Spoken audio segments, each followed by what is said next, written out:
立法院啟動總計算第2輪的協商，那貴提案要來凍結行政院長到京台薪水，不過行政院秘書長張敦涵是講無法度接受。另外，軍職員加全體要加薪水3萬的部分，張敦涵規定上晚10月會甲立法院來溝通。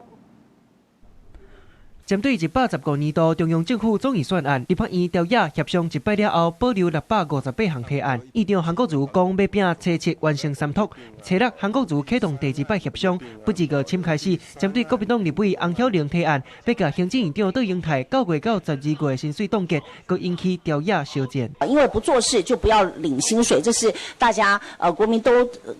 認知的一件事情。希望他能夠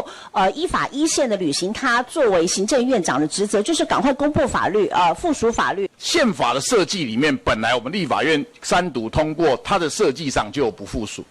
那為什麼它不附屬，變成我們認為他要刪除他預算的理由呢？立法院去年3讀通過修訂軍人待遇條例，甲國軍志願役加薪水，這頭式增加到3萬。不過行政院宣布無要附屬，無要執行，一直延到今年4月，攏還未交付審查。張敦涵回應，行政院會依照朝野協商的決議，上晚在10月來甲立法院進行溝通。不過嘛講到軍公教加薪水已經編入明年的總預算。從今年7月1號開始，主管加給加2000，專業加給加2000，明年公務員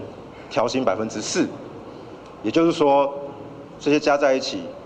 明年公務人員可以加薪5.88%到9.88%。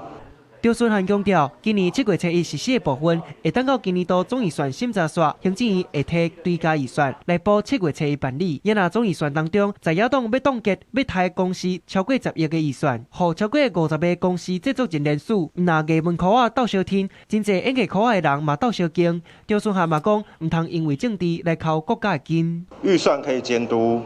文化不能被清算，超過10萬人站出來支持聯署。支持公司的預算，文化沒有藍綠，文化是一個國家的根，不要因為政治